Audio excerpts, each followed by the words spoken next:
time I saw 3 at once. Yeah, it was just like in that video that guy took. It was 3.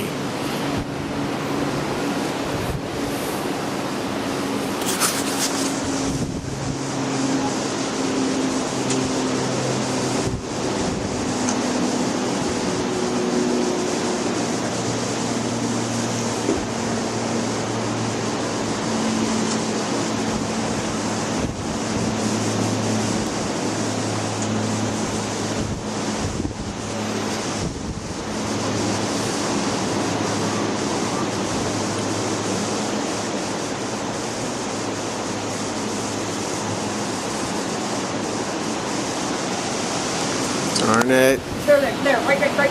Look.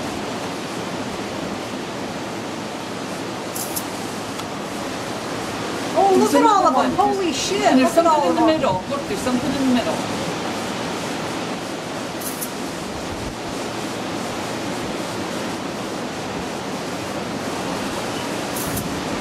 Holy crap. Where'd they go? That did look like a circular craft. Sure did.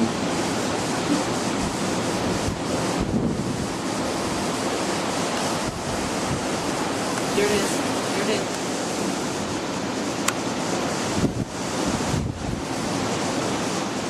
Oh, look at it moving. Yeah.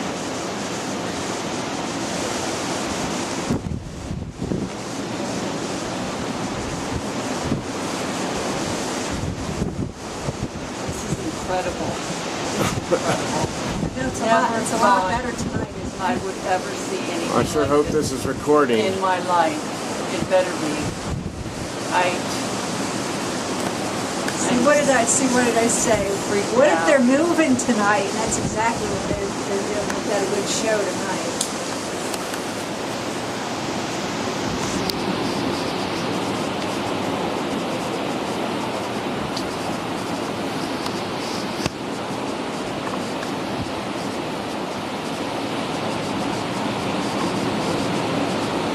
I hope that's recording.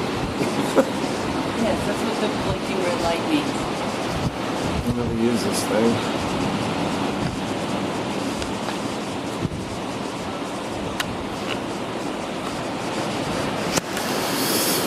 Are they gonna come back? Yes. And that is too fucking cool. That's just too It's cool. weird. God. The blues back there not saying a thing. She's freaked out.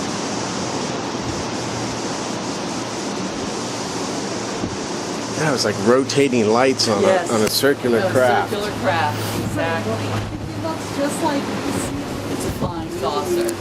Exactly what it is.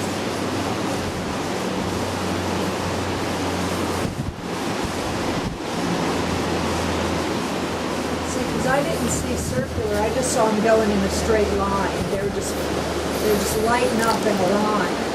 Yeah, but then it starts to go like this. Yeah, the first, really? Yes. See, I didn't see it, see, It I was starts along to this spin side. in this direction. I was looking The light. through my viewfinder and I didn't see it with my own eyes.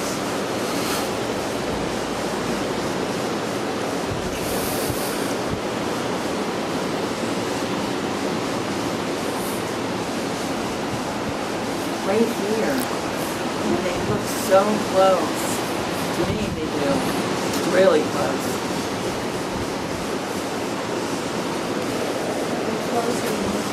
Yes. Yes, they definitely are closer. You think so? Yes. First one was over here and then over there and now they're like there.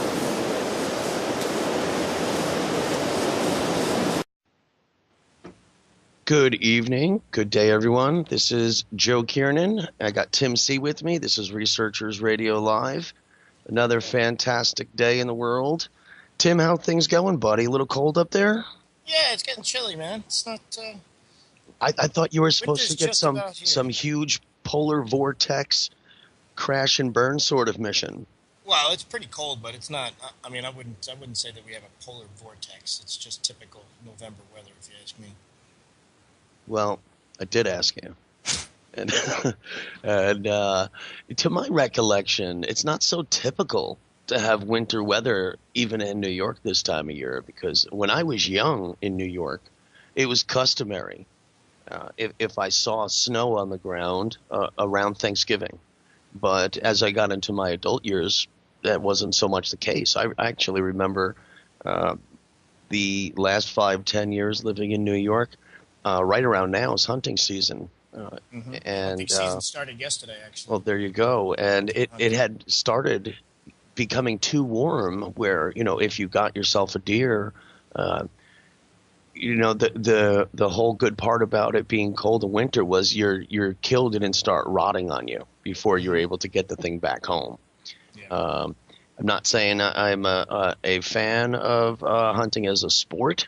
I'm all fine and well with hunting for food, is being the hunter-gatherer part of the species that we became wasn't a sport. I don't know, Joe. There's too many deer up here. It's like a deer population explosion. I've hit so many in with my car. There is 10 times as much of an overpopulation of humans. Yeah, but I've hit a lot more deer than I have humans with my vehicle. Right. Well, maybe there's too many roads, too many cars, and people driving too fast. I like to drive fast. What? That's why I have a radar. Well, that's the risk you take then. You might get some horns, I guarantee if you slowed down 20 miles an hour, you had a good chance of avoiding that deer. Yeah, but I've got a lot of crap to do every day. There's no way I'm slowing down. If anything, I'm going to be driving faster. Yeah, well, I'm sorry that you have loaded your plate so much that the deer have become a nuisance to you. Well, no, I think it's really just a matter of the ultimate goal of driving is to catch up to the car in front of you, no matter how far. Yeah. Well, I'm glad I learned from a different book. But that would explain a lot of the drivers in your area. Yeah, it probably does. But, my neck of the woods, it's not as populated as like the city. So, I mean, I'm north of the city, so there's a good. So you're in deer territory, man. You're in their woods. Mm-hmm. You're on their turf. Well, you're also in alien turf, UFO turf, I believe. Pine bush, yes. Mm-hmm. Well, your skies, not so much the turf. The area above the turf, if you will. There's something I have to get to, Tim. What do you have to get to? Oh, folks at home and at work, wherever you are. I also want to quickly give a shout out to our friend Russ. Russ, what's up, man? Russ is a weekly listener, and he does write us some nice comments. And I just wanted to take a moment to thank him. Russ works late at night. The dude's at work getting it done, and he likes to put on Revolution Radio and listen to the programming. So I'll just give him a quick shout out, man. He's a solid dude. We had recently spoke about, I was mentioning the similarities between what we would commonly hear as Jesus or Christ and the Southern Crux. And yes. I was also mentioning Jupiter and these things. And, there's a few things I left out, Tim. Jupiter in ancient Assyrians, Jupiter was the shepherd, likewise as it escalated into Christianity, the shepherd also. But now involving that Southern Crux that we were talking about, I have this burning passion. I don't know where it's coming from, but I feel I almost have to write like an anti-ancient aliens program in order to solve the problem. Like, see, the thing is, I used to like the History Channel. I used to really enjoy it. So I used to say, you know what? When they had history on right, that. let me put something on that I might learn. You know what? Maybe it was about the pyramids. Maybe it was about Egypt. Maybe they put a lot of them on there. But nonetheless, you were able to grab things from there. And my problem is I got so many people listening to Ancient Aliens that they're taking that as historical fact. And it's really driving me crazy. So just today, Ancient Aliens was on. And my daughter was watching it. and I decided to let me check this out for a few minutes. Let's see what these people are talking about here today. And boom, here we go. Starts right off the bat, and I'm in love, man. Starting to talk about Constantine. And I said, okay, let's see how badly they can destroy this part of history. What does Constantine have to do with ancient aliens? Let me have a seat and find out. So, so I sat down, and there we go, Tim. They start talking about Constantine and how when he got into power and what drove him to do so and his inspirations. And here we go. They mention Constantine saw a cross in the sky at night. Oh, I've heard this fairy tale. Illuminated by white lights, if you will, which gave it the appearance of being a cross. And so I said, okay, here we go. This can only be bad. Nothing's going to come good out of this one. And you know what? He just blatantly said, what was Constantine looking at? Well, I'll tell you what he was looking at. He might have been looking at an airplane. Well, considering there was no airplanes, maybe it was a spaceship. And he was upset that it had descended below the horizon. And it had been an omen for his people, which drove Christianity. And I'm saying this is absolutely ridiculous. There is not a historical scholar in the world that would agree to this. This is the History Channel. It's so upsetting. So where do I have to go for real history? Sci-fi? I'm not sure. I'm just become a little disappointed. And I told myself I wouldn't return to it because I also spoke about this a little bit on Michael Parker's show, The Electric Pyramid. I let my passions blow in the wind, and I took it to his program. And I had forgotten Michael Parker was friends with some of the people on that program. I do know a couple of them. One was someone who was involved with the show I did here in Myrtle Beach, Tim. And so when I was thinking of the Ancient Aliens program and my struggles with it, the persons I know on the program, I felt I was safe because they kind of knew what I was saying anyway. It wasn't to them. It wouldn't have been a shot over the bow. Mm-hmm. So I felt kind of safe with it. But Parker, he's a cool dude, man, and he was fine with it too. But I had realized I was not taking into consideration his friendships and his personal trusts. So I just told myself to just lay low a little bit. The way this is going, let's hear it. No, so I told myself I wasn't going to return to it. But lo and behold, I had to walk into a room today and hear that Constantine saw the Southern Cross, but in fact, it was interpreted on the History Channel that he was looking at a possible airplane or something mimicking an airplane. Hey, man, maybe he was, dude. I wasn't there, highly unlikely. I'm also willing to bet if I were to actually go back and read that text, the body of that work, that the full story behind that text will have nothing to do with an airplane or a flying craft. It's much more likely that he was referring to a constellation. It's highly likely. I am quasi familiar with that story, and and it was written. That whole story was actually written after Constantine. That was part of the Christian tradition. Correct. That was placed as, the story goes, Constantine on his deathbed converted to Christianity. That's not the case at all. That's complete false, and it's accepted as false today by the church. So I'm sorry to cut you off. What were you saying there, man? No, it's all right. I was going to make my own comment about the History Channel. I don't understand why they really have to make up stuff. They've got if you think about where they have to pull from, they've got an unlimited, we'll go right into this. How many thousands of years of history do we have at least some kind of documentation? They can pull from all the annals of history to make television shows. You don't have to make up history. There's plenty of history. Well, hey, man, everyone's open to their own interpretations, but I just think it's gone a little too far. And usually when the History Channel presents an idea or an opinion, they usually have corroborating and also alternative ideas, theories, and suggestions. and it's just lately that just really hasn't been the case.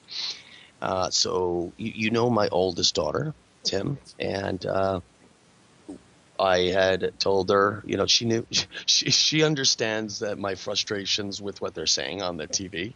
She was getting a kick out of it. And then I told her, I said, okay, after about 10 minutes, I said, okay, I've had enough for this whole day of watching this crap. And and she said, what's wrong now? And I have another problem with someone who's on the program, and I'm not ashamed, or I don't even care if I'm going to be frank. And I'll be frank for a minute, because Frank's one rude, honest dude. Okay, let me be frank here.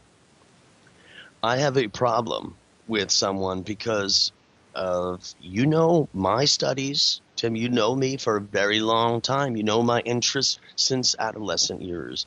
You know my appreciation for such savants and genius minds such as Edgar Cayce, and we share that passion. And there's a dude, David Wilcox is his name, and I've kind of butted heads with him a little bit in the past, a number of years ago, and I kind of said I wouldn't say his name ever again, and I just did, but only because I had to explain to my daughter that I said, okay, you hear this guy talking and you hear these ridiculous things this man is saying. And she said, you know, that's cool. What's your problem? And I said, this gentleman here claims he is the reincarnated Edgar Cayce. And I was so proud, my daughter turned off the channel. I said, thank you so much, sweetheart. And she said, that's absolutely ridiculous, because she knows exactly who he is. You know, that's ridiculous, you know. Tell me you're a scholar. More important, tell me you're a life student of the man's work. You don't have to be the reincarnate. I don't believe that one bit. I truly don't. And you know what? I'm not saying I don't believe in reincarnation. I'm just saying I do not believe David Wilcox is the reincarnate of Edgar Cayce. I do not believe it in any way whatsoever. And that's that. You know, that's how I feel about it. And so I was just very grateful that she shared the same modesty as myself and said, well, I'm not going to stand for that. And I said, she turned it off. I'm proud. Good for you, darling. You know, let's see put on the Kardashians or something interesting here. Well, man. You know, if you think about it, I mean, you're probably going to get the same amount of good information from that. Yeah, they'll both improve your life tenfold. Yeah. Yeah. So, folks, we have let me ask you this real quick, just to touch on that. Did he? I mean, because I didn't know that he claimed to be. Yes, he did. Yes, he claims to be. I don't believe he made that claim on the show, but that is a claim he has made many, many times, and speaks on this topic as well. And it's you could find plenty of it if you were to do an internet search. Yeah. You know, I have nothing against the guy. I got nothing against the guy, man. You know, I have a problem with someone claiming that. If he made a valid case, Tim, I might put my foot in my mouth. But it's just a statement, and my personal feelings, and by personal feelings, folks at home, I mean my opinion. It's not fact. It's not History Channel here. Is I just don't buy into it, man. I just don't buy into it. I feel if that were the case, his body of work may be a little bit different. Do you understand? If he is the reincarnated Edgar Cayce, what has become of that? And I'll tell you why I lost track right there, is because that kind of could give someone the free rein to say whatever they want, you know. Like I could say Atlantis will be discovered in the year 2828, and it'll be discovered right here. And no one could prove me any wrong, you know. I just checked Wikipedia, and it states this. It says Wilcox has made some controversial claims. I like how you pronounce his last name as singular as Wilcox. Actually, that's how it's spelled. Is it really? I thought it was Wilcox. My bad. No, I was being 100% respectful there. Oh, that's so gentlemanly of you. You're a gentleman and a scholar, my man. Wilcox has made some controversial claims, most notably that he may be the reincarnation of Edgar Cayce. So there's that maybe. And I did not write that on Wikipedia. I did No. not make that notation. I just checked it now. Yeah, man. It is what it is, you know? Man's allowed to be whoever he wants to be as long as you be yourself. That's all. That's right. So, but we do have a little bit of bad news to bring. We have a little bit of bad news, and I'm very, very sorry about this, folks, as well as our guest. We lost our guest for this evening, Dr. Richard Allen Miller. He has a little medical condition. No big deal. He'll be all right. He just needs a little rest for the next couple of days. He So is, he'll in be back fact, on? yeah, he's coming on next week. Yeah, we're gonna next week. We were able to put off what we had going on, and we put him right in there because we got a few things we'd like to talk about. He's been on the program before. We left a few things open ended. I wanted to talk to him about the acid test with Timothy Leary. You know, the interesting stuff, my man. Yeah, he. In fact, we'll put it to you this way: he's a biophysicist and herbalist. He's a best-selling author. He wears a lot of hats. Has worn, currently does wear a lot of hats. He's a Swiss Mason, member of the OTO, the Order of the Temple of the East. I guess that's one of. Help me out here. What's the guy's name? Or Order of the Oriental Templars, and The basically Oriental Templars. he did a lot of research in physics in the 60s, which led him to do some work with the Navy SEALs program, and basically, from what I understand, creating the training program for the Navy SEALs, more or less a super soldier program. Mm. But that from when he was on, the last time he was on, or maybe it was the first show he did with us, he opened my eyes to the world of self-hypnosis, and more or less that brought me brought me to. That was the driving stake for you there? Yeah, that was a driving stake to get me to learn about transcendental meditation. That's and, fantastic. What that would do for me. That's fantastic. I like that, Tim. Yeah. Yeah, I'm very happy to hear that. There's a few things we'd like to talk about, but we'll have to save them for next week. But hey, since you just brought up Navy SEALs, how do you feel about this this gentleman going out saying he was the trigger man behind the Bin Laden encounter? How do I feel about it? Yeah, what are your personal opinions on that, Tim? I have two opinions. I think that number one, I do always believe, and this is just me saying for the safety of anyone who's still in the area or in combat or whatever. Anytime that you're releasing information about how a government or a military operation is done, you could potentially put someone in jeopardy that's still in the field. If that's not the case, then I've really got no problem with it. Right. I agree with everything you said. I do. I do have to say I'm not pleased with him speaking out because of the oath he took. I don't know what would be his driving force for coming out and putting his name on that, because as he said, he's done that about 400 other times. He's been on missions, and most of those missions I'm willing to bet no one knows about, in places no one's supposed to be. Well, it makes you just wonder. like this one, we weren't supposed to be there. Yeah, but there's also another avenue here that we don't know what information he's going to release. So, I mean, it's very possible that what he tells the world may be contrary to what the Pentagon has basically told the public. That may be one of the reasons. Maybe there's something somebody's hiding. He could just be an info donkey. He could just be sent out there to sing a song. Hey, never know. You never know. Misinformation is. There was a little bit of a low in the news. There wasn't enough war and killing in the news, so I had to stick that one in there. The news was getting too jovial. Yeah. Not cool, man. Not cool. I don't know. I mean, I would imagine there's some political ploy involved with it, but to tell you the truth, I really haven't followed that story. Yeah, no, I'm not following it either. I heard it. I did watch a little direct piece of a video where he was going through the details of it, and there was nothing new that came out except that he was the trigger man when initially it was someone else, because he's the second man to come out saying he was the trigger man. So you do raise a good point about the oath. I mean, that is something that. Oh yeah, he took an oath of secrecy, man. He's not allowed to say anything. He's not allowed to say anything. He's not allowed to say anything outside of his company.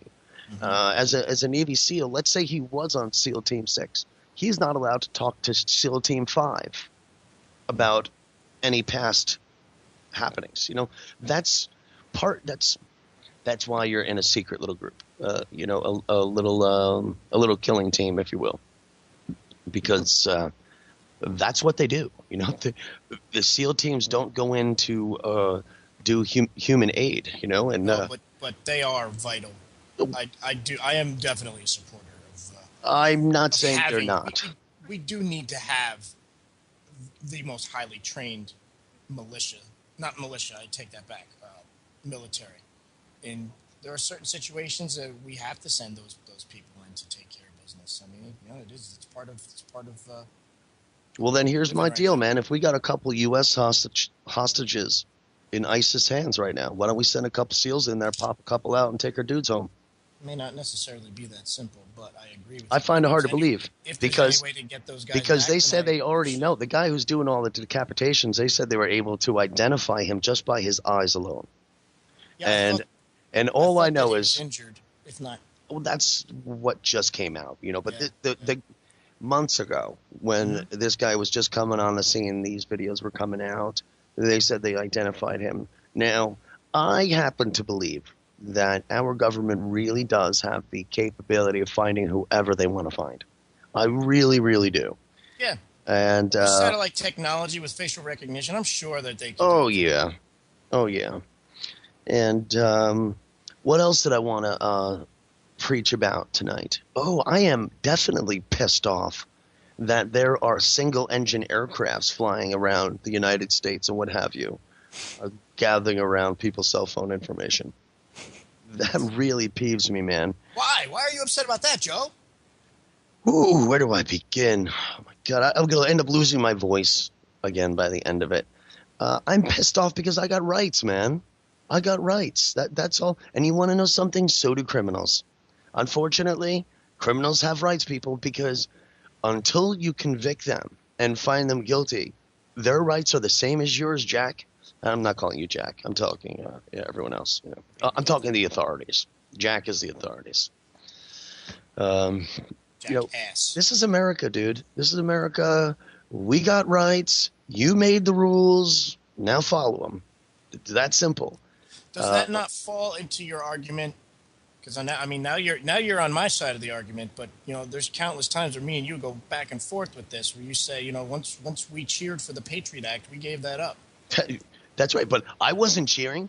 I was that one guy saying, what the hell are you cheering about? Get off this propaganda bandwagon. People are just jamming down your throat.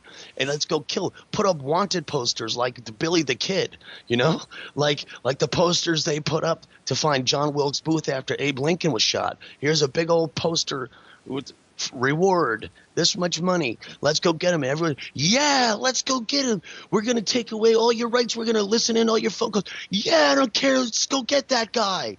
Okay, we'll send thousands of your children over there, and they're not going to come home. Let's get that son of a bitch. Create a problem. God, pandemic. Calm down, everyone. Just sit down.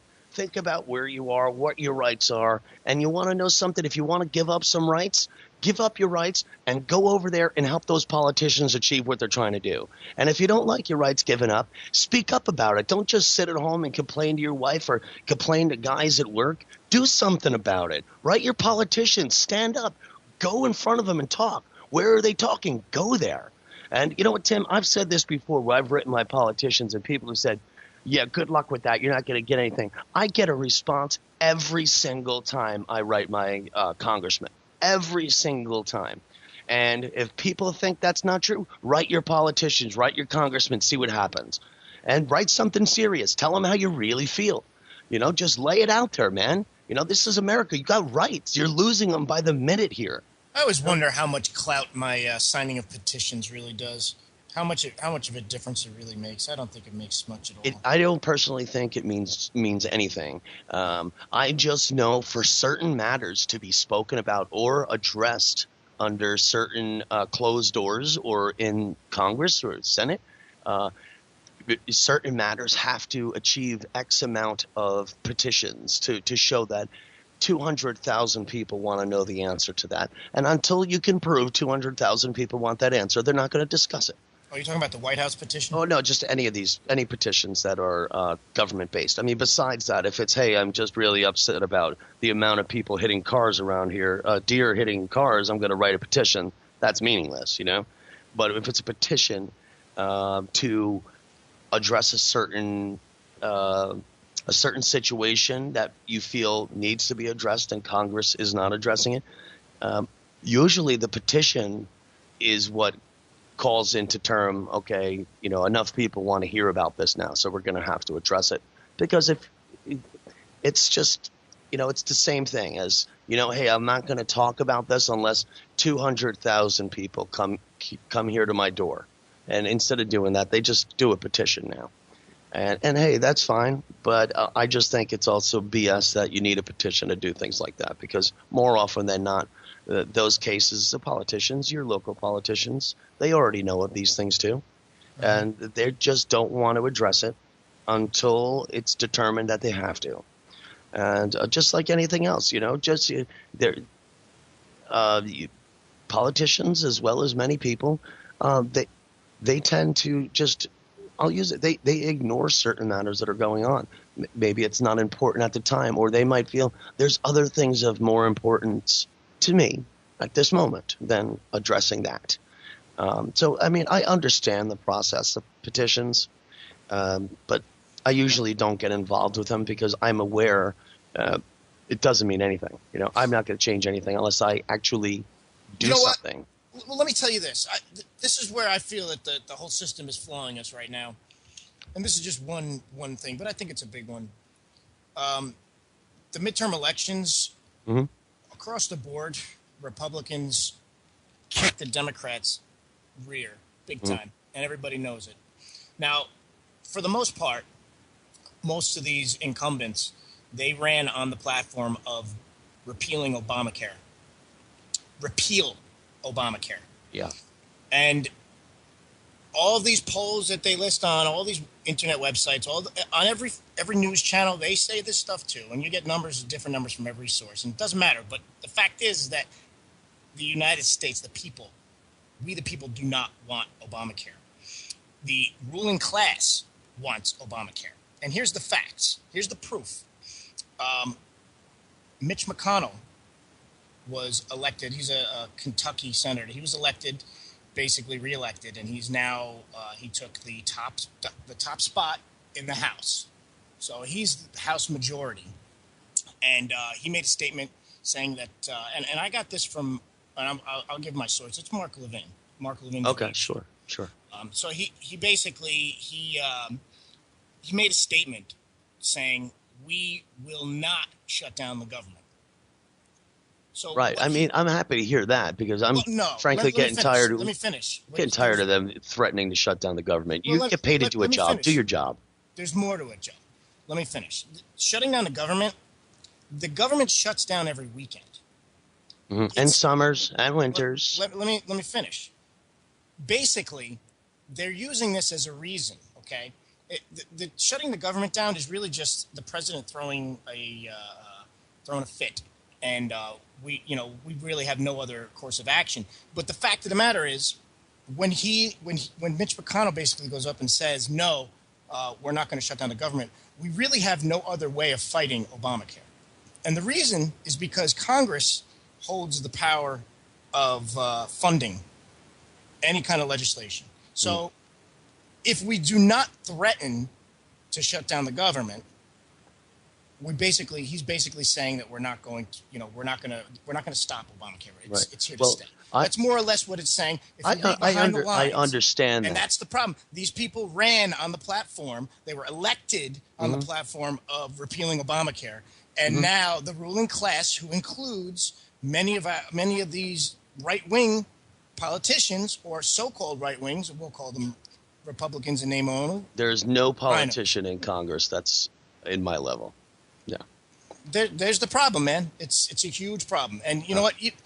Our They're only all course of against action me. was the midterm elections, and unfortunately, it's the same losers that are Yeah, they're running all the show. losers. They're politicians. Every one of running them's the a show. loser. Every one of them. But let me be clear about this. Under no circumstance in any adult situation is an ultimatum the right answer. Never. Secondly, you have a job to do. You've been elected. You get paid handsomely. Do your job. Stop crying. Do your job. Secondly, we shut down the government last time. It was an absolute disaster. We laid off park employees, these employees, all but kinds of Joe, government workers. Joe, and then what do? Joe, We paid here's the them all problem. for everything that for all the problem time they with that didn't is work. We this. paid them. Joe, Why the here's hell the why do you tell them not to work and then pay them? It's their job. Let them do their job. You're going to pay them anyway. Joe, listen to this. The reason that they did that was to inflict as much possible pain on the people that shouldn't be affected. Like those By workers. making a Well, let million me finish. people not go to work and then have me to pay finish. them anyway? Let me finish. It's ridiculous. That's like something a 5-year-old would say is wrong. Joe, the people that there's things that they should not have funded, but paying these people at least a salary to get them through to pay their bills would have been fine. There was enough money to do that.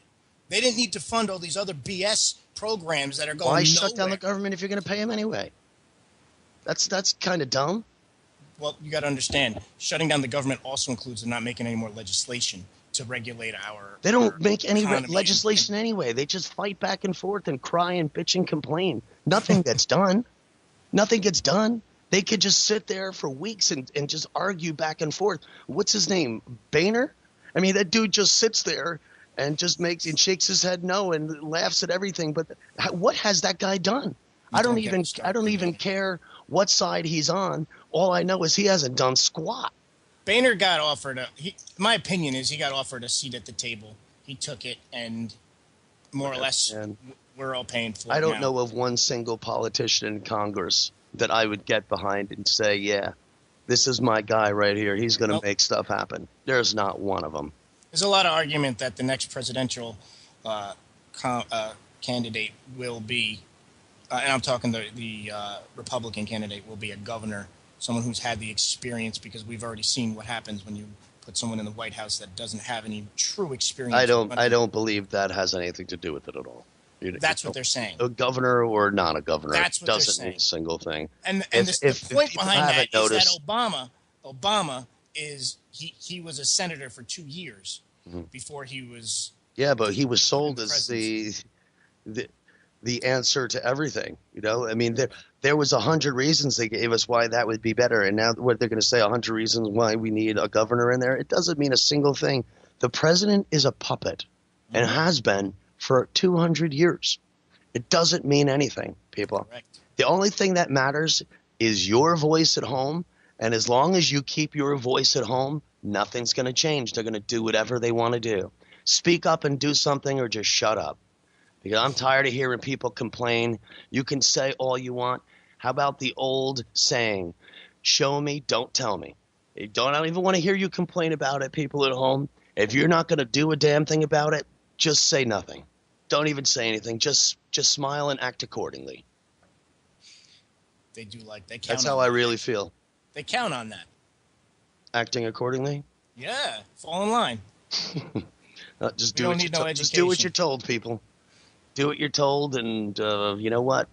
I'm sure complaining about it all day long does pass the time. So We're complaining about it right now. I'm not complaining about it because I actually I think speak that up. was the I farthest actually do what we've I ever have gone to do. complaining I about it. do my share, and by me complaining, I don't just complain to you, Tim, or complain at work. If I don't like something, I do type something up and say exactly how I feel, no sugarcoating or cherry, and I send that sucker off.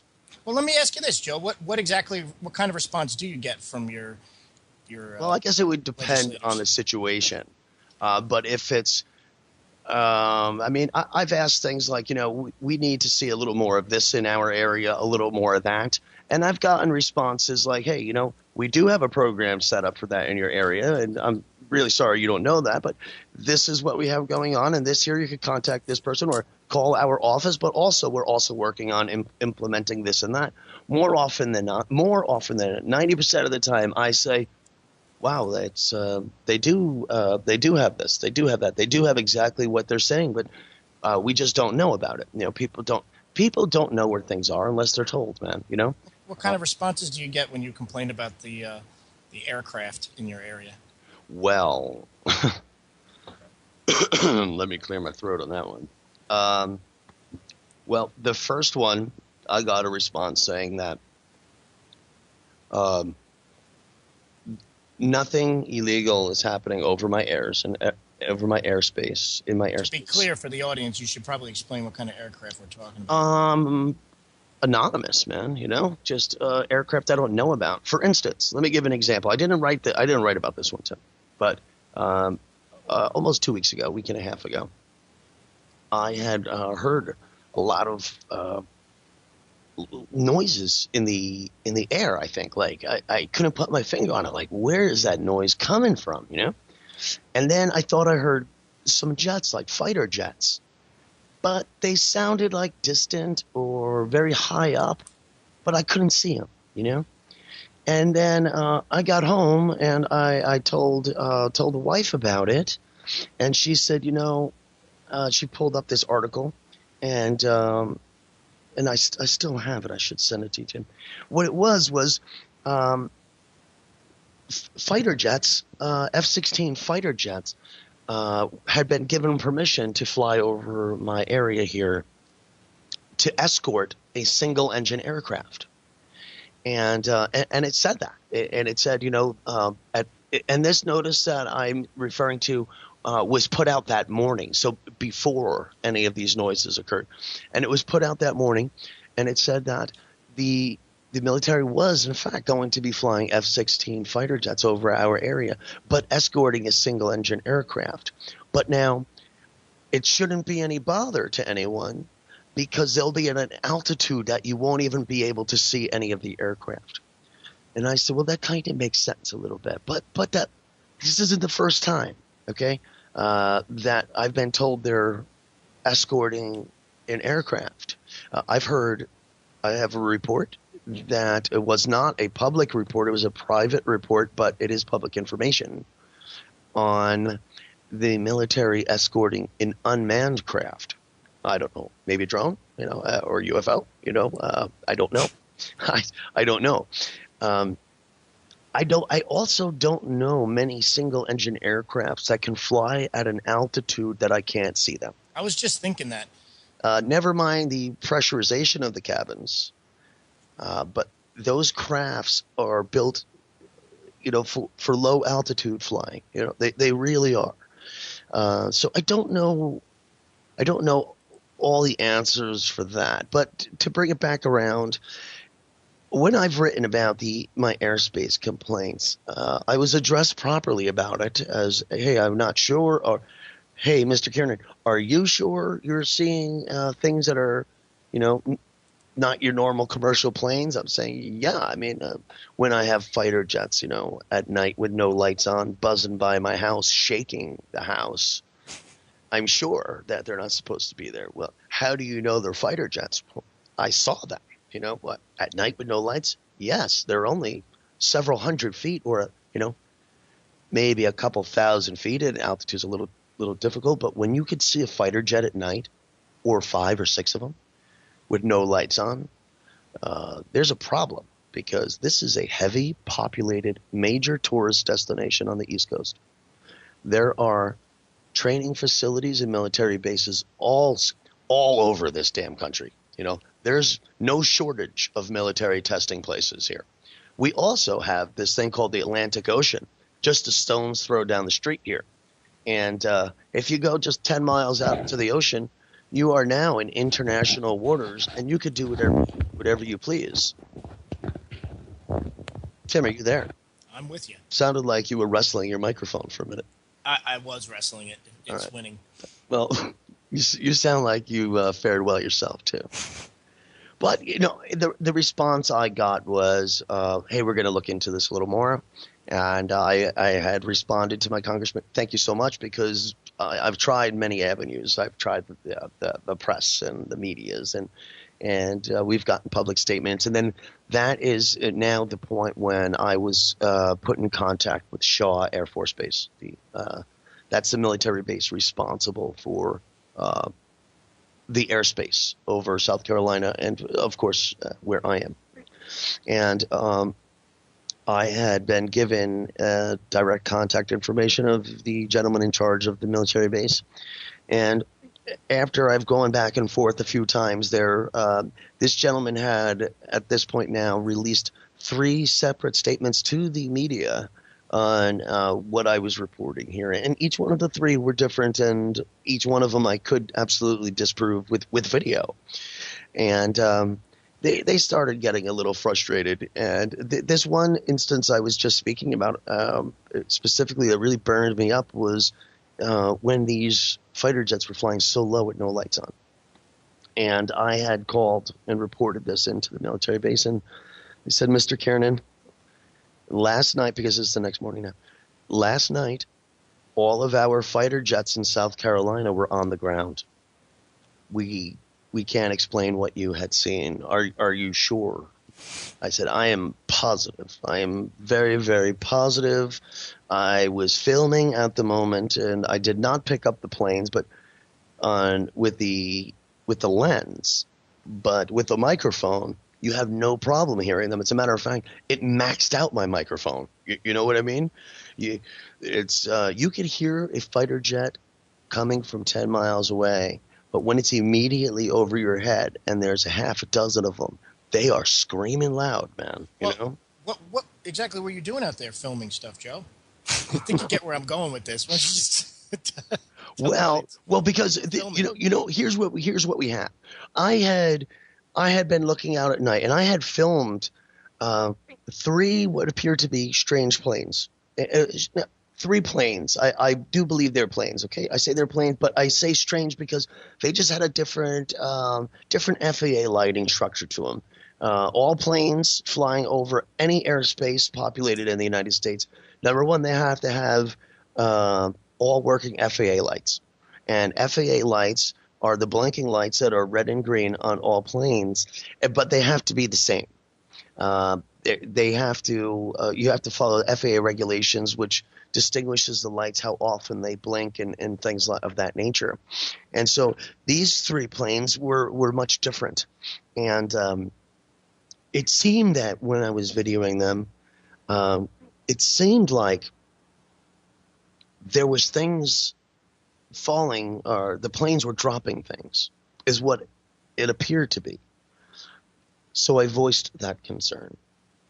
And it came back, this particular one, right, from this director of the Air Force Base there, said, "What Mr. Kiernan is seeing is when our fighter jets are testing things." So in this particular time, he said that they had gone out over the Atlantic Ocean quite some ways, because 30 to 50 miles out is a military testing zone.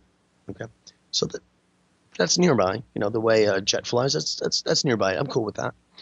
And he says what Joe actually saw was when those jets were returning to the Air Force Base, when they were over his area, that's when they discharged all of their shell casings from all their tests. And I was watching them drop shell casings and flare charges and all their waste. I was recording these planes dropping their military excess waste over a populated area. And what I had gotten so upset about was there's military bases everywhere. There's so many around here. I mean, North Carolina is king for military testing areas, not to mention out in the middle of our desert or hey, that ocean thing we mentioned before. That's right down the street. I just felt I don't believe you should just carelessly dump this waste into the ocean as well. I'm cool with that. I don't know why you have to drop it again over a populated residential area in a major tourist destination. It makes no sense. It's just silly. Why don't you just wait till you get back to your base? Why don't you just drop it over your base? I don't understand. It makes no sense. And so that was pretty much one of the last times I went back and forth with them until I called them over these jets at night. And I was quite upset when they told me that, are you sure you saw Mr. Kiernan? Because all of ours were on the ground last night. Are you sure what you saw were jets? And say, man, I am positive, dude. I'll send you the video, and you could hear them just fine. I mean, they are screaming loud. And they said, no bother. We had them all on the ground, and Sorry, Mr. Kiernan, we don't know what to tell you. Later that day, maybe only like 2 or 3 hours later, Tim, I had gotten some help from a friend of mine who is a pilot, and he sent me a nice document that was sent to Myrtle Beach International Airport, which for people at home, that is the nearest airport to me. It's probably 25 miles the way the crow flies from here. This document was sent to Myrtle Beach International Airport for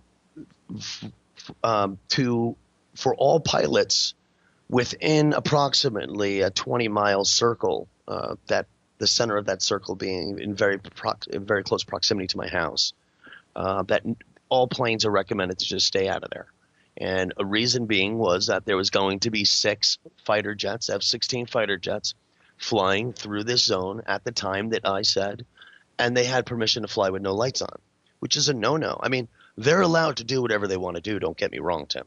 If they want to fly all their jets over my house with no lights on, by law, they're allowed to do it. That's what I found out. They can do whatever they choose. It doesn't make it safe, and it doesn't make it right. And so that's why I did initially write my congressman about it. And what had come of it, the reason I wrote, the driving factor for me writing my congressman about it was that although I had already voiced my concern several times about this activity and things falling, that now there's planes buzzing by my house and you're not going to stand up and claim them, like this is a silly game, And what I had found out from this very report that sent this to Myrtle Beach International Airport was they were playing a little trick game with me because they didn't lie at all, because all of the jets in South Carolina were on the ground. These jets came from Georgia, from an Air Force base known as Moody Air Force Base in North Augusta, Georgia. So why were there fighter jets from an Air Force base that controlled Georgia's airspace doing some sort of a mission over my house? I don't know.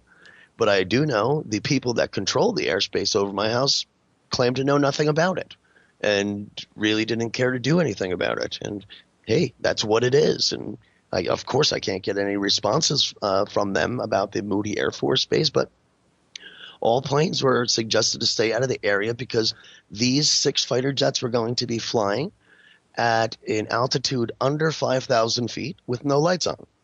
And it obviously wasn't by accident. Why would a Air Force base from out of state, out of the region that normally doesn't test in this area, why would they be here testing it? They were flying so low, Tim, that the airport's response to them was a list of all of the towers, like cell phone towers and satellite towers, all these things, and was telling them the location of them and the height of each one of them. Mm-hmm. So I, to bring it back around, and I've been neglecting to do it, and this was the thing, Tim, that chased them off. As you know, this all started when I said that there are certain aircrafts that appear to be, mankind's aircraft, chasing some lights that appear to be something I've never seen before. And this is what brought me to saying, hey, I've seen these crazy lights here a few times, that are so wild. I've never seen anything like it, nor have I ever seen anything close to it. And after I started reporting these lights and trying to find answers about them, it wasn't until I started creating some buzz about it, not on purpose. I was just trying to get some answers. But it was when I first started butting my nose around trying to get some answers about some anomalous lights that I've seen several times with my family and now have begun to record. I started becoming a little upset, as you know, Tim, when we spoke about, I mentioned to our congressman that I didn't feel safe already with the lights. I felt they were coming closer. I'm a family man. I have wife and kids, and I was just looking, hey, are you guys just testing something? Just tell me these are friendly here, because stop telling me there's nothing here, because I don't know. Is this, some foreign operation? Is this, a different military or a different nation here doing things that no one knows about? Because I'm seeing these lights now and I'm recording them, but no one seems to know anything about them and no one wants to answer for them. And then I felt it certainly wasn't making anything easier on the mind when jets started chasing these lights, So we'll be right back, folks, with Tim C, Joe K. Don't go anywhere. FreedomSlips.com rules. Hello, everyone. Welcome back to Researchers Radio. I am Joe Kiernan, and that guy right there is Tim C. Tim C? Yes, Joe. First hour went by real quick for me. Yeah, it did. It sure did. Once again, we're really sorry, folks. Dr. Richard Aller Miller was supposed to be our guest this evening, and he was feeling a little bit under the weather, and he is returning next week. We got him in for next week because there's a few unfinished things that we kind of left open last time he was on the program because, as you know, Tim, with Dr. Miller, the man can speak on any topic, and he does prefer to speak on many topics. So you can count on a 2-hour show is just sometimes not enough for the gentleman, and that's cool, and that's just fine. He's so brilliant, it's scary. I mean, really, he goes in so many tangents, which is incredible that he can speak on so many topics. Right, but I can't accuse him of being far-fetched. Well, you know what? Far-fetched. Our listeners are used to what other people may call far-fetched as pretty much the given truth or conspiracy theory, I guess. That's fair enough. That's fair. But at least the man's got PhDs, and I mean, he taught at Harvard. Mm-hmm. He's worked for the Department of Defense. He's got a long line of he's got academics. some great credentials, Mm-hmm. and he's cool as heck too, man. Yes, he is. He's a cool dude. So he's definitely a friend of ours, friend of the station's. He's a great guy, man, and our job is to get more people in the know, and his job is to get that knowledge out there, and we're going to try to do so. And Tim, we have a few things coming up too. We're going to be bringing, we're going to have Mr. Robert Sullivan IV back on. Oh, good. And he has another book coming out, another part of his cinema symbolisms coming out. And I talked to him a few times. We're going to try to get him on in the next 3 or 4 weeks. We're going to try to get him on there. Probably like the first week of December, I believe. We're going to get him back in here. And, I was also going to have a little surprise. I was going to have a mutual friend join us tonight on air named Anthony, which I thought would have been a little humorous for you. And for me, but hey, that didn't pan out either. Oh, that's too bad.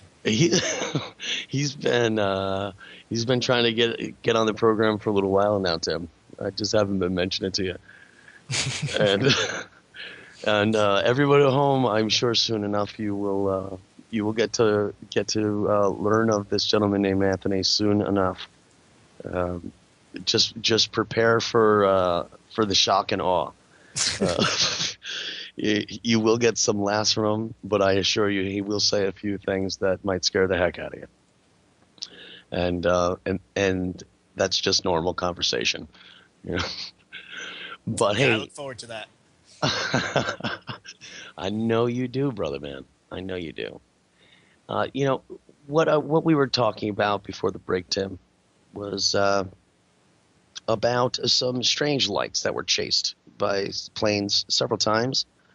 Never did get an answer about them, and it's kind of a topic I backed off of with in regards to the media and Congress, because I realized they're not going to say anything. You know, they're not going to say anything to me. By they, I say the military, the government, whatever it want to be, whether they're aware of what's going on or if they're a part of what's going on. I had realized enough's enough. I'm not going to get any answers, and they're not going to really give anyone the answers I need. So, it's really about just looking into it other ways, ruling things out. Let me say this much about it, and this is me looking from an outside perspective. I'll just say this: you obviously caused enough of a ruckus because you were on several news stations. Mm. I was on all the news, all of our news Discovery affiliates. Channel came out, did a show on you. Yeah, and there's which made it onto the military channel. Did it really? Yeah. I know they aired it on Animal Planet, which Animal Planet, Sci-Fi, Discovery. There was a few of them, but the one that I was really shocked about was that military channel. I was really shocked. The show is called Uncovering Aliens. Uncovering Aliens, yeah. Look it up, folks. Uncovering Aliens. I did do an episode of that, and I really don't know the listings if it's been aired anytime recently, but this is a show that was done this year. And you could find the episodes of that show on my YouTube channel also, which is titled Joe Kiernan. And if you go to my YouTube channel, you could find not only the shows titled Uncovering Aliens that I appeared in, but also a lot of the footage of the lights that I had filmed. And I saw the one that you put on there just this past week. Did you? I was just going to ask you if you saw that. Yeah. Well, because I really haven't been trying to film anything at night in the sky. I really haven't been, but just the one particular night, I thought I'd go out and mess around a little bit, and man, I just saw one of those orbs, just a solid light, and it's only twice or three times larger than a star, but. Not a satellite. Pretty not bright when it was glowing, though, for that 1 or 2 seconds. That's the thing. You see, when I've seen similar lights before, like that, I do have a satellite tracker, and you could see where all the satellites are at any moment, and it wasn't on there, and nor was anything coming up on the FAA, because FAA has several apps. You could there's flight trackers and plane trackers. Nothing was coming up. And I said, okay, well, this didn't appear to be distant like a satellite. And in the past, when I see a solid light like that, cruising by, usually it maintains a direct path. And I have seen satellites light up really bright before. And they'll get really bright for a second or two, and then the whole light is gone. And more often than not, those are what's known as an iridium flare. There's these iridium satellites that the military tried to install a number of years ago, and they didn't complete the project. They ended up selling them off, so they're used alternatively. And I'm sure nefariously as well. But nonetheless, this did exactly that, Tim. This did light up really bright, but a lot brighter than any iridium flare that I've witnessed. But when the light dimmed back down to normal intensity, with the iridium flares, they usually turn off. This continued at its original brilliance. But it had changed direction a little bit. It kind of was kind of coming at me a little bit, like it was approaching me, although not directly. I was aware that the light was progressively coming closer. But when it lit up really bright, it now started taking that same path it was taking towards me, but a little bit reversed. Let's say it was coming towards me from the left. Now when it lit up real bright, it was now going away from me to the right. So it was just really strange, and I tried to film it as long as I could, and I lost sight of it. And I was filming. I did have my my night vision hooked up to the camera, so I was filming in night vision, so you could see a lot of the stars, and it was pretty cool. But it's just that's not normal, is what I'm getting at. And when there are strange lights like that planes chase or jets, go after, it really piques your interest. And, I can't lie and say I hadn't been concerned, because like I told you in the past, on a friend level as well, that there's been times these lights have been so close to my house that it does raise concern. I really have never been in fear over them, but anxiety grows, and you say, okay, all right, you know what, this is getting a little too close here. Well, I can say this on? much for the audience. I mean, Joe invited me down to, number one, I was just going on vacation, but he invited me over to the house and just to take a look. And sure enough, within 20 minutes of me sitting out on his back patio, I saw one, and I couldn't believe my eyes. And it's beyond explanation. I mean, there's no reason that something. Right, well, and the one you flying. saw was cool because that thing was it looked like it was swimming in the sky. It was like going left to right, just cruising along. Like a plane you see even at night, it holds a course, per se, even while it's turning. I mean, It was tacking, is what I was thinking. More like tacking, going back and forth, but in such a awkward manner. It was just I know. bizarre. I know. And I mean, I even thought it was a trick. Like my eyes were right. tricking Yeah. my mind. That's right. You did think that. Yeah, I forgot. But, I mean, that's really the well, because you doubt yourself. I didn't believe it. And rightfully so. Didn't believe what I was looking at. Yep. Yeah, and I've kind of backed off from trying to pry with answers from the normal avenues. So I just try to work on ruling out what things could be, There was that one night, as I was mentioning about the 6 fighter jets. Now, those jets were in pursuit of another light. Mm-hmm. And that whole night started where I had gone out with the intention of filming the night sky with Anthony. Anthony was there that night. And we had gone out, and we had cameras, plural, and we spent all of our memory cards and batteries were down. And what had happened was, I wish he were here for this one now, because he hasn't seen as much, so his excitement's still high about it. Where we noticed one orb, just like you had seen, Tim, a nice white one, right? Mm-hmm. And we saw it coming in, and we both noticed it, and then I pointed out a second one and a third one, but they were in different parts of the sky.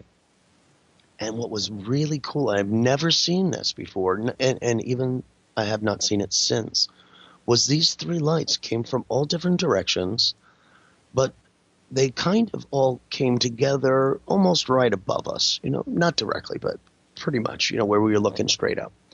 But these 3 lights, man, they locked in equilateral triangle.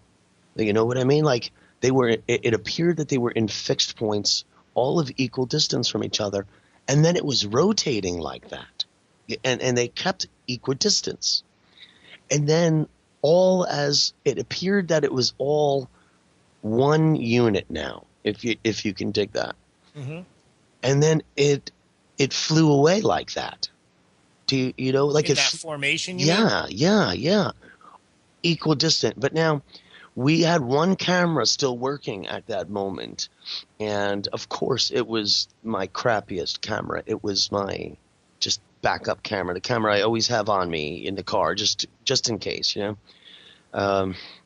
And I mean, obviously you could hear us talking about it all, and I was able to pick up one of the lights or so. But with that camera, when you're filming at night sky, that camera doesn't even pick up stars. So it just looks like a light on a black background. And I mean, I know what I was looking at, but it's not something I would use to show someone else or to try to explain it. Because there's so many other variables it can be from someone looking at that footage. But what happened was we said, okay, let's just hang out here a little longer, because we had actually seen something else that was pretty cool too. And that was before this triangular action here. But, after 20 minutes or so after that had left, we said, okay, it was this time of year. It was I believe it was the first week of December. Mm-hmm. So my house was only about a 10-minute walk from where we were. And we made it home. We made it back over to my house. And the second I walked in the door to charge up my cameras, I heard a jet, about to fly by my house. Not like I hear a jet in the distance. I said, what the heck is that? So I just ran outside. And I'm still filming with my crappy camera, so that's why I say when I said earlier that you could hear the audio just fine of my talking, and you could hear the jets, although you can't see them. You hear them just fine. It maxed out the mic, the sound of these things. But now there's a row of trees only about 200 yards from my house. When I ran out there was this incredible light behind this row of trees. These trees are about 40, 50 feet tall. This light was, if those trees are 50 feet tall, these lights were 20 to 40 feet off the ground, somewhere in there, and probably taking up all of that 20 to 40 feet. And it looked like there wasn't clouds, but it looked like it was some sort of a cloud, and some wild colors from it, like not your normal bright colors, like soft ones, like a soft blue, a soft yellow, a soft pink, in like an aurora fashion, Tim. Not like strobes or not like lights that were not fluorescent, not, halogens, not the lights that we're normally used to seeing. These were like flowing colors. I had not seen this before at this time. When these jets now were really, really nearby, like immediately overhead, these lights I'm talking about took off towards the ocean as fast as they could, and that's when the jets were immediately over me and were in pursuit. A minute or two later, they were coming back my way, coming from the ocean. You mean the jets? The jets. I did not see those lights again now. So the jets come back by now, and they were boogieing. They were cruising. They had gone from now. They went to the ocean. Now they were on their way back from the ocean and past my house. And another minute or two later, they turned around and went and buzzed my house again and went back out to the ocean. And I did not see or hear those jets again that night. See, a part of me says I would like to hear that. Okay, it is some government technology that they're testing or whatever. I mean, we don't know what they've got now. So did I. But then you see that, you hear that, and you say, well, what the hell are they chasing them for? Obviously. Well, this is on top of that. This is that very same night that next morning they told me no, all of our jets were on the ground last night. Right. And so, as I mentioned, these were from a different state, a different Air Force base, which I'm sure they're allowed to do. But I'm sure they also knew that those jets were there. They didn't have to say, no, sorry, all of our jets were on the ground last night. Be honest with me. Tell me what's going on. This is public information. Again, this is a residential area. I don't live in the middle of nowhere. I live in a neighborhood, in a community. And this is a major tourist destination on the East Coast. They can go, 20 miles east of me out over the ocean. And even beyond that, there's plenty of places around me that are not populated. There's plenty. There's absolutely plenty. So that was a very impressive night for jets to be chasing a very strange set of lights. Since then, I had seen very similar lights to what I just tried to describe there. Not as close. However, two separate people since that initial sighting had told me of similar lights, and both of these people couldn't have heard me say it anywhere else because I was not speaking publicly about that at all. And they actually told me in their own encounters. And one of the people I spoke to about these lights is Mr. Christopher Bledsoe from North Carolina, who had made some great claims about very similar orange lights to what I claim to see in film. And he lives in North Carolina, probably about an hour and a half or 2 hours from me.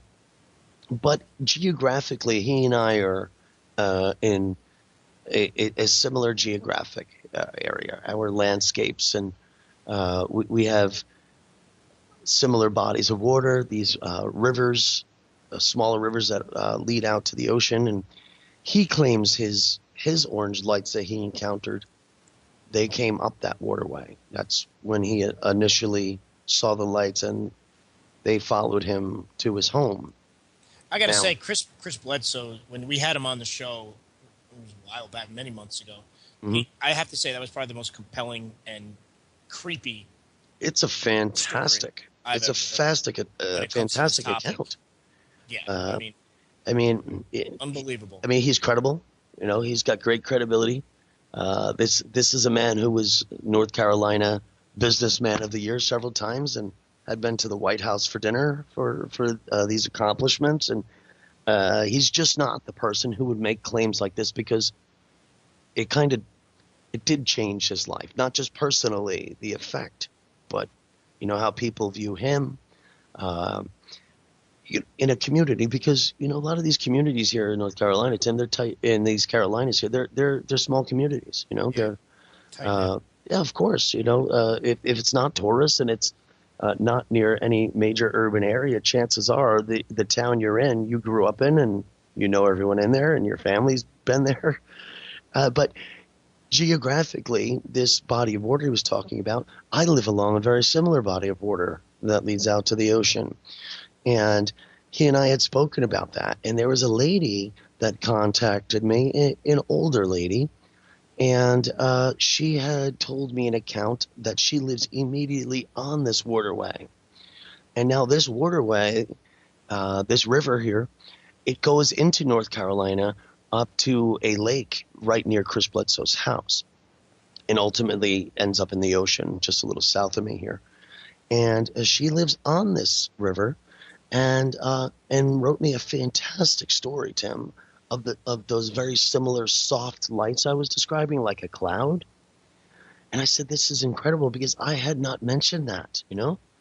And her story was fantastic, and she had mentioned that it had even gotten to the point where she was having to shut the blinds and curtains in her house because she thought that these lights were looking in her windows.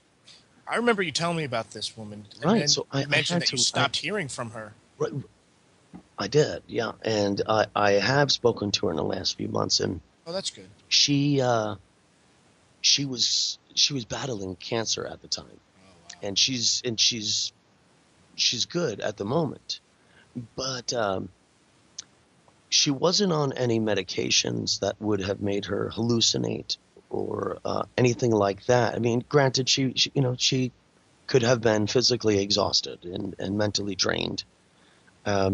However, this when this happened with her, it was obviously more than once, but this wasn't through any of those times, you know.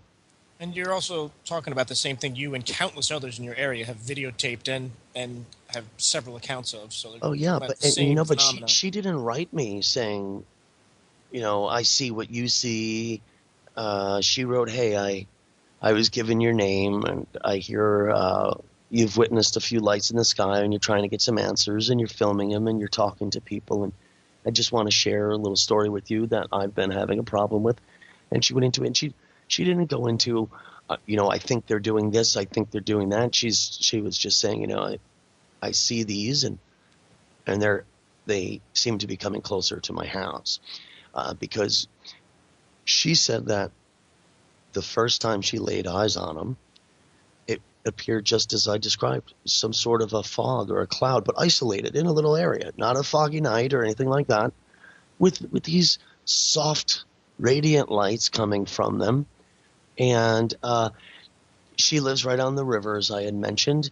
The river is, 100 to 200 yards across, nothing extreme. But she was having a hard time associating whether they were on the water, like on the surface of the water, or just above them. Right. Now, when I had mentioned just a little while ago where I saw those same lights behind this line of this row of trees, immediately on the other side of these trees basically were right on the rim, right on the edge of a pond. So I was looking at this set of lights in a cloud over a body of water as well.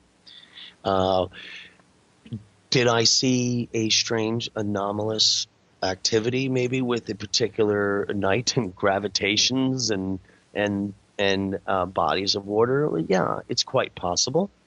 For her to describe something similar to me, that really caught my attention. And then I had heard this story from a third person as well, unrelated to this kind lady. But as you know, Tim, I took you back there. We went to the pond back over there, mm-hmm. and it's a strange body of water. There appears to be little or no life in the water, and it's very different from every other body of water I can take you to here. We're talking about Myrtle Beach, and in that area, it's all murky water. There's very little water that's not covered in algae. Right. I mean, most of the water here, you can't even see 2 feet into it. It's blackish. It's like swamp water, sort of, if you will. Water. Very much so. So, but this pond, when I take you to this pond, clear. Yeah, and you could throw a handful of coins in and count them on the bottom, and mm-hmm. It's very strange. And now you were there 2 years after when I initially found this pond during the day, saying, "My goodness, this thing is so clear." It's like a glacier lake or something. But I figured. The next time I went out there, I said, okay, it's rained now for 5 straight days. Clearly, this pond has to be murky. Some mud must be in there, something. And I went back there, and I was like, my God, it's crystal clear, like cleaner than most people's pools, And here we are. We go back there 2 years after the fact, and it's still the same way. Now, that video that you posted on your YouTube site of that red orb cruising around and then goes right into the water. That I remember they used that video on the show.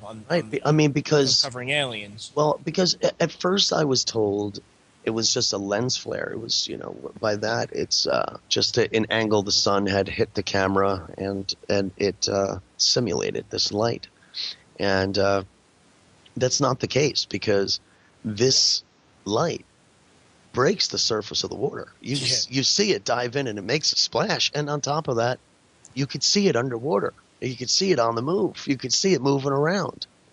It's wild, man. I don't know what to make of it. It was very small in my appearance, very small, but I don't know what it was. That was the most compelling video of any of your videos, I would say. Wow. Thanks, man. Thanks. Yeah, no, by far that one.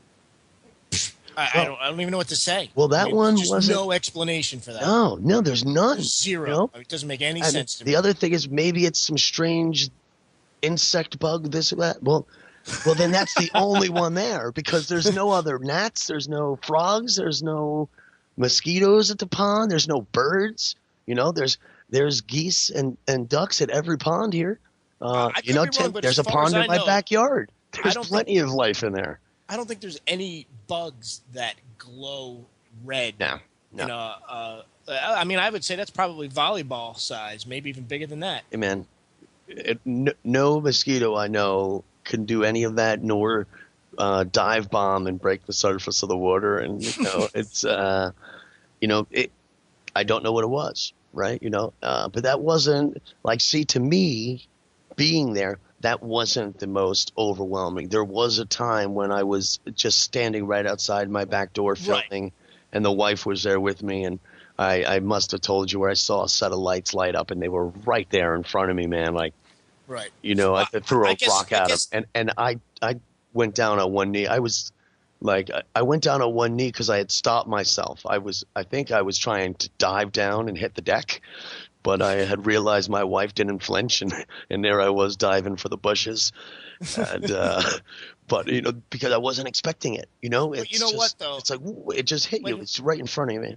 When you had the investigators there, when they were reviewing, I mean, just clearly on the show, when they were reviewing that film, they were taken back just as much as I was, because there's just no explanation. I mean, it just doesn't make any sense that nothing on. That's the reaction I get from everyone, because I've sent that video to so many people that are just dying to tear it apart and tell me what it is, and I got nothing.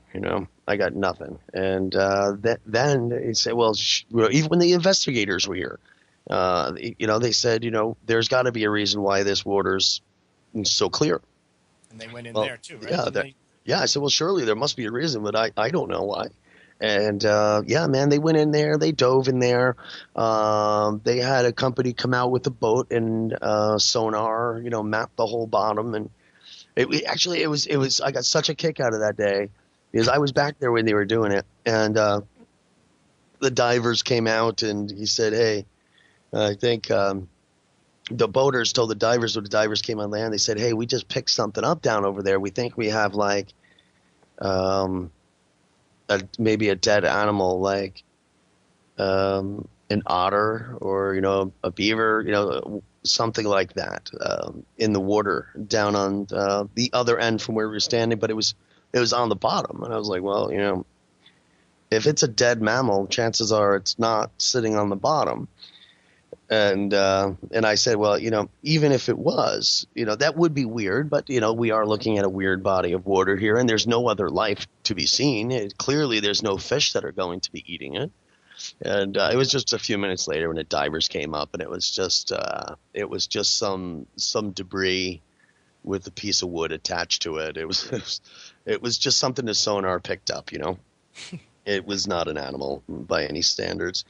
So then we had the water tested to make sure, it was nothing out of the ordinary. And actually, the water results came back that it was out of the ordinary, but not for the wrong reasons. It actually came back that it was quite good water. It came back as, number one, safe to drink, which is so weird because it's just a pond. It's not fed by a creek or a river. You know what I mean? It's just a standing body of water. Not only was it's safe to drink, but they said it was 17 times better for me than my tap water, which I do believe, because you won't catch me drinking tap water. But, I don't drink my tap water. But anyhow, I can't drink my tap water. No? I thought you have a well out there by you. Well, we do. It's a little like cul-de-sac, but I moved here in the last winter, before the snow melted, and I didn't see that there was swamp area not too far from where I would say the I'll put it to you this way: some of that swamp water is definitely getting into the well, and right.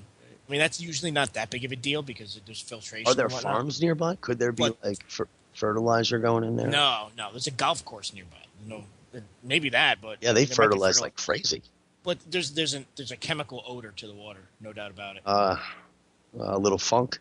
It's chemical. It's nasty. Wow. Yeah. Wow. I wonder if that is from the golf course. I wonder, because I know golf courses really fertilize like crazy, man. They really do. Well, that would make a lot of sense, actually. Yeah. But you also have a lot of there's been a lot of people that made claims that you got some aliens in your neck of the woods, homeboy. You know? So who knows what that is? I mean, I film lights, but you've never heard me say I've seen, No, beings. I don't think aliens are into the water. I doubt that. Well, that's good. That's good. Maybe the fertilizer. Maybe I know they dig cows. Maybe they like that cow manure as well. It's possible. So, to wrap up the whole strange light anomaly here, Tim, I just don't know what's going on. I haven't got much answers. I've talked to all kinds of people. I can say that there's probably like an average of 5 people a week that reach out to me over it. I have, for the last 2 or 3 months, I've kind of been laying as low as I can on that topic in my area just to see what else comes out, Unfortunately, I'm not good at discerning people's stories, and I don't like accusing people of doing this, but sometimes I feel they might be embellished a little bit, or maybe fabricated to a degree. I can't speculate why someone would, but I've gotten that feeling a little too much, and I just kind of wanted to let things settle and wait around, because there are people that do send messages, like the lady I had mentioned that lives on the river with the lights and the clouds. Mm-hmm. Those are the ones I'm looking for. I'm looking for the people that are telling me something that I haven't said yet. Because there's a few things that I haven't said publicly, like those lights, where I had not mentioned that. And when I heard that from her, I said, I have to talk to this person, because there's no way she would know of that occurrence with me. And, like I told you, I had jets chasing them, and it wasn't like I'm just associating one with the other. Those jets went right at those lights, and if it was some sort of military training exercise, that's wild, because on the other side of those trees where those lights lit up, that's where I had been standing for the previous 3 hours, and I didn't see that until I walked all the way, past those trees, back to my house, heard the jets, went back out, and then I saw them. I would have seen them, because where I was standing, there was no trees blocking me and those lights. But at my house, I do have a row of trees, just a single row of trees that were blocking it, but not fully. I mean, the audio is hilarious, Tim, because you hear Anthony saying, "Oh my God, tell me you're filming this. Tell me you're getting it." I know that. I said, I'm not getting a damn thing, man. Like, I have the camera right on these lights, and I'm looking at the screen on the camera, like I see nothing. And then I look up over my camera, and they're so bright right in front of me. And I'm like, I have no idea why this isn't picking this up right now. That's one of the best so things weird. about your videos. If our listeners want to go to Joe Kiernan's YouTube, oh yeah, go to the some YouTube page. You'll see all the stuff. Some of them really are pretty funny, because Joe, I'll put it to you this way: if you watch like a television show that's investigating UFOs, and there's this footage, you hear the people saying certain things, but none of them use language. Joe uses no audio filter on my. It's great. Filter, it's great. right. And the first time I heard that, I was cracking up, man. But at the same time, I'm just being, that's just what comes out. That's like, that's natural. When you see something awe-inspiring, you say, "Holy S!" Like when you showed me, that's authentic, I know the baby. First thing I was saying was I was dropping S and F bombs left and right. I know, I remember. I don't even curse in front of my kids, but if my kids have been outside and they've seen these lights, and I'm sure they've heard plenty, man. They've heard plenty. But I want to clear something up, because I just said my kids have been outside seeing them. I don't see lights and go and get my young children. But again, a lot of times I see these are right outside my house, folks. So in the summer months, if I'm cooking out on the grill and we're sitting out there at night and the sun goes down, it's still 85 degrees and I got a little fire going outside, that's summertime here on the beach, man. We're just chilling. And if some lights show up, they show up. There has been a few times where I was in a tough spot saying, "All right, kids, I want you to go inside," but I don't want to stay outside. What am I going to do? Stay outside with the wife because we want to see them. Right. So do they, and I'm not going to send them inside if they're worried and I'm outside. So you could stay or you could go. I tell them, but I've learned to deal with the fact that I don't think that they're, any of these lights are going to cause me any harm. So the appreciation is shared, is what I mean. They're not enthusiasts, but I'm also not going to tell them to look away. I'm going to tell them, take a look and see what that is. I mean, at any age, it doesn't matter, man. They know it's interesting. They know it's something that they don't see every day. And I'm not just talking about the light itself, the way they travel, the way they light up bright, these orange lights, how every single time I see them in this one part of in my backyard, the way I look, how come every time I see them, these orange lights in this area, they always light up in a perfect rectangle. And it's a perfect rectangle every time, like in this sequence, bottom left light, bottom right, top left. Every time. Never in any other order. And in that part of the sky right there, never another shape or never in irregular shape. I mean, I'd love to see a rhombus, Well, that was not in that area though, That was a different area? Okay. Yeah, that was different. But it's just very, very, very strange. And usually by now I could come up with some sort of reasoning or an answer or something to just, put it aside and say, I think it might be this or that. Well, let me ask you this, Joe. I'm not getting anywhere with that. Go ahead, Tim. Conventional aircraft, are they required to have blinking lights? Yes, they must. Yeah. Now, that doesn't fall into the category of military. Right. But I say that because the military is the only one that they can choose not to have their FAA lights on, but they have the same FAA lights as a single-engine plane and as a commercial airliner.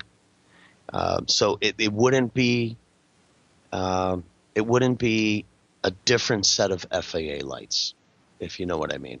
Mm-hmm. They're all similar. So they would be blinking as well.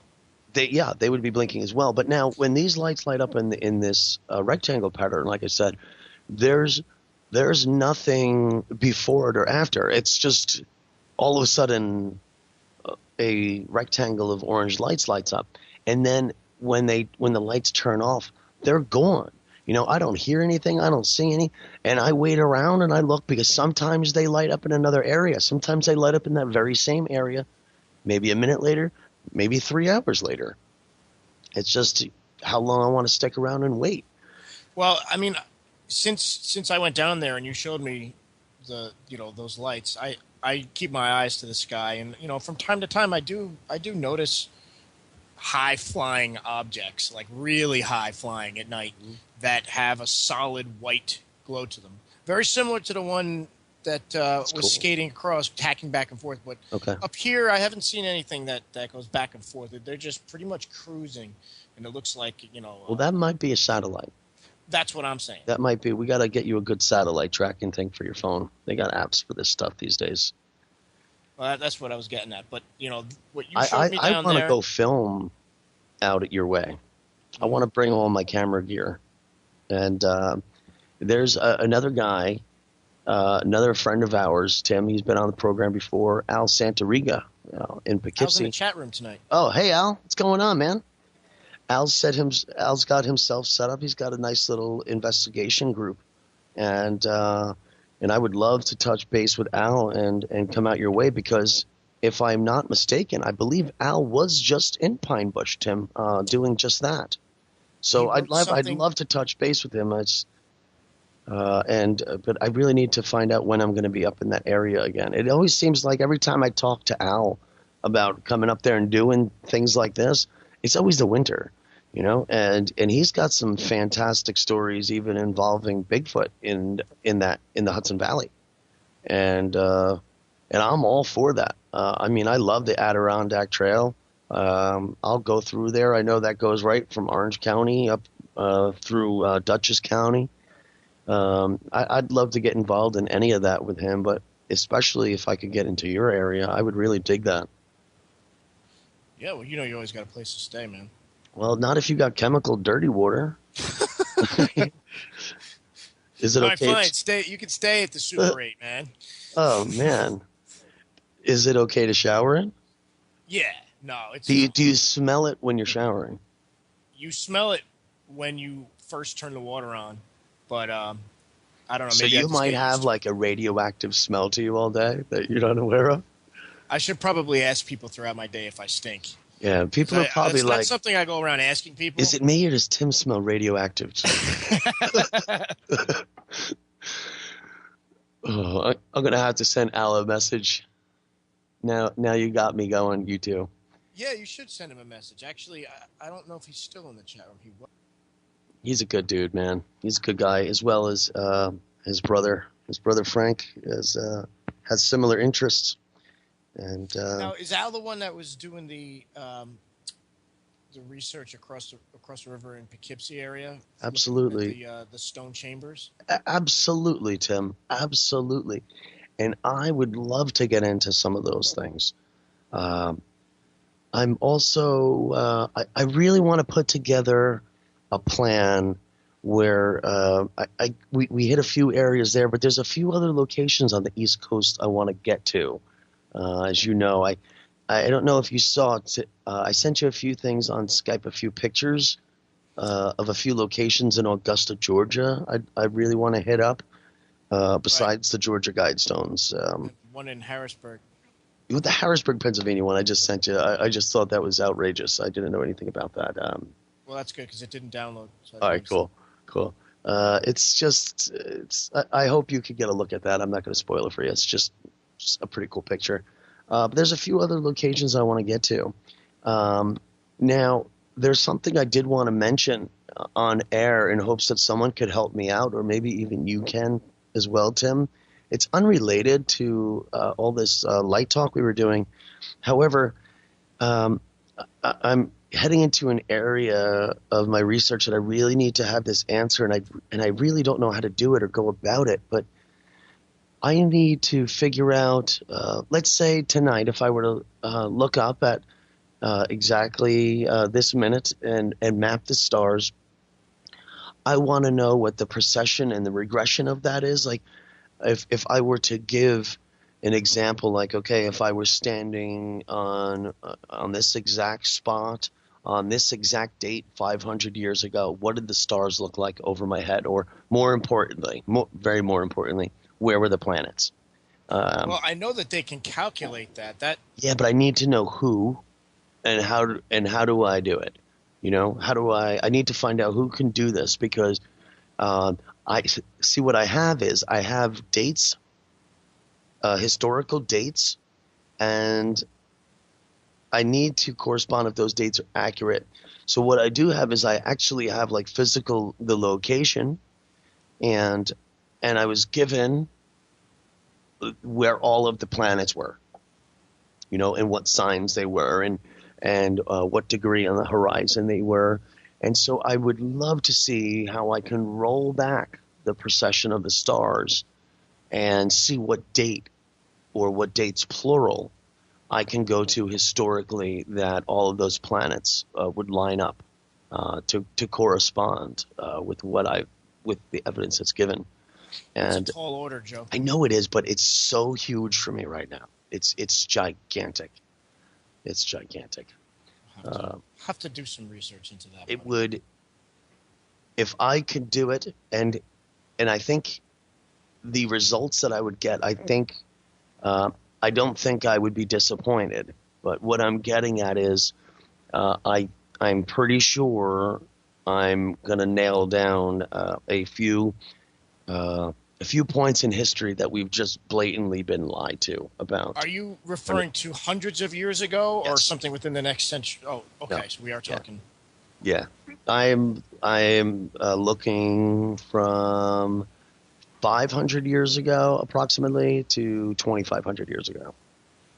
Like that's the where I need to be.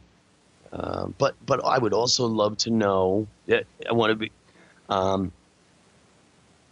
Not just there. Like, for instance, man, I don't want to give too much away here.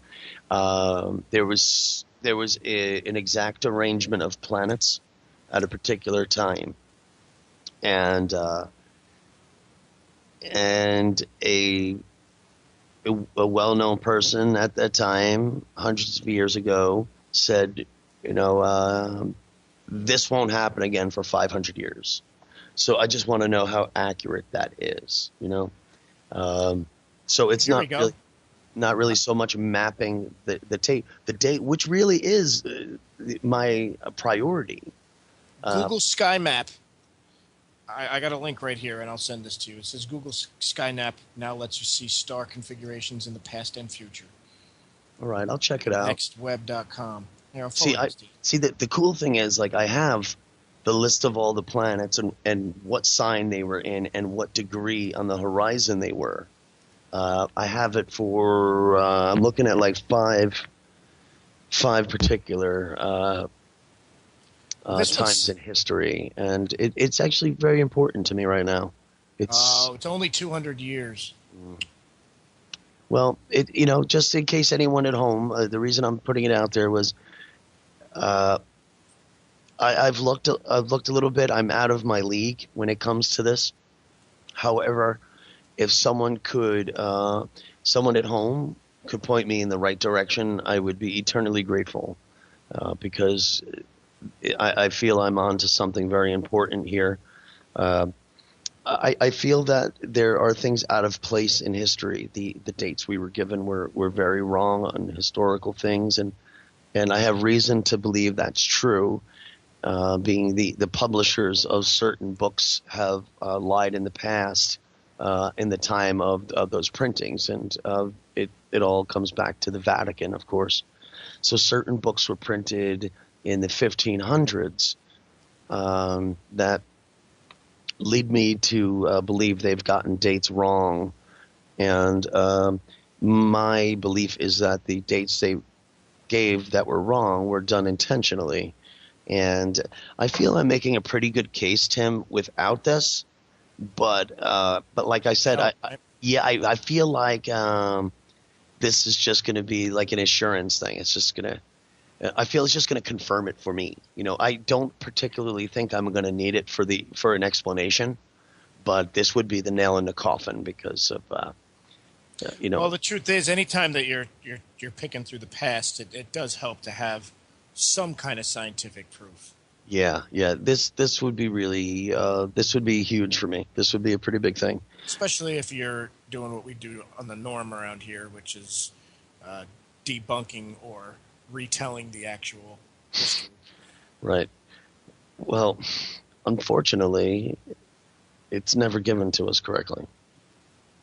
And I got one. The New World.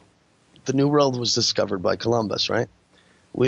I'm not going to tear through it right now, but if you're a regular listener of the show, you already know that I do believe the figure of Christopher Columbus did not exist. I'm pretty sure he had a different name, but I'm not going to get into it right now. But Joe Kiernan does not believe the published story of Christopher Columbus, not one bit, not 1% of it.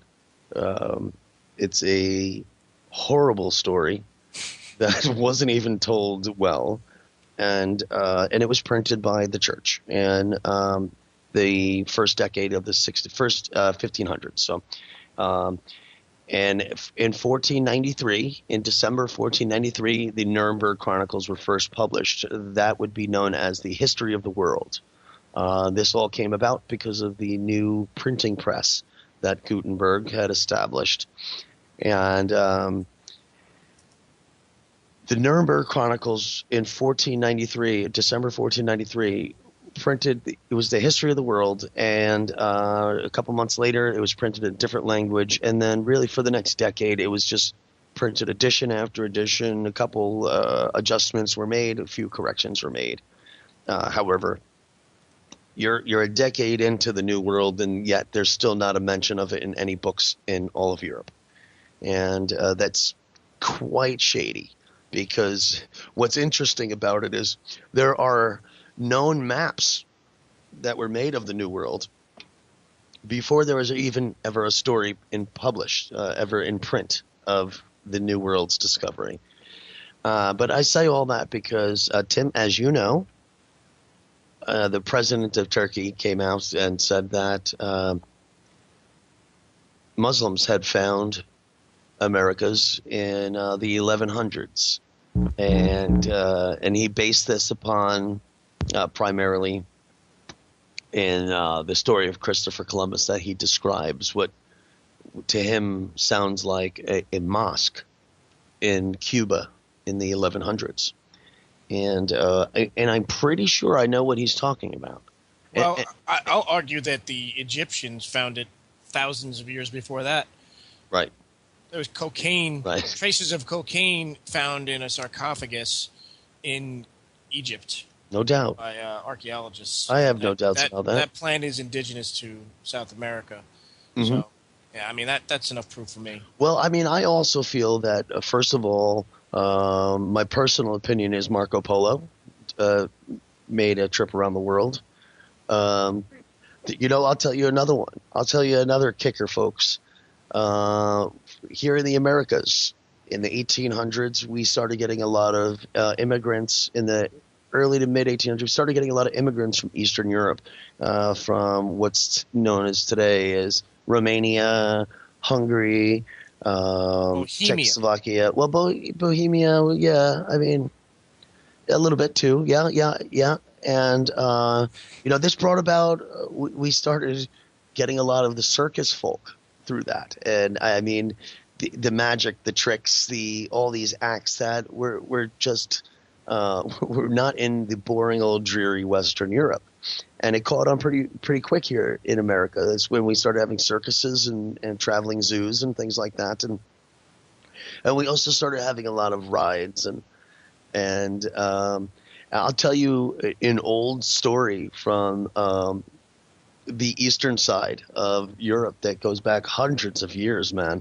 There are plenty of people that have been spitting the story out before 1800, and especially when these circuses and everything got in full swing here, that when they first designed the merry-go-round here, that was from an older story of a merry-go-round the world. And that was just a depiction of the boats and the horses and everything that they had. And there's a old folk legend, I have to say, because I have no evidence. It's not my research, but that whole the merry-go-round ride was a mock of the real story.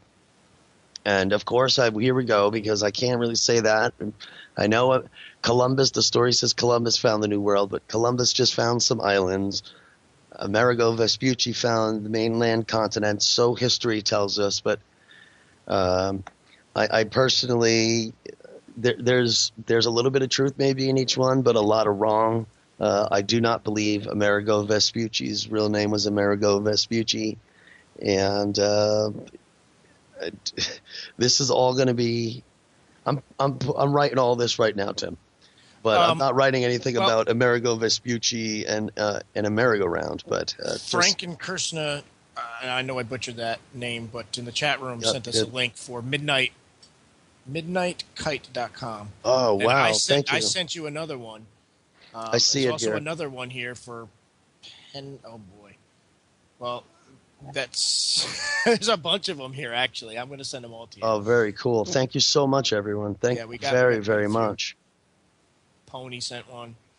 Wow, that is fantastic. Well, there's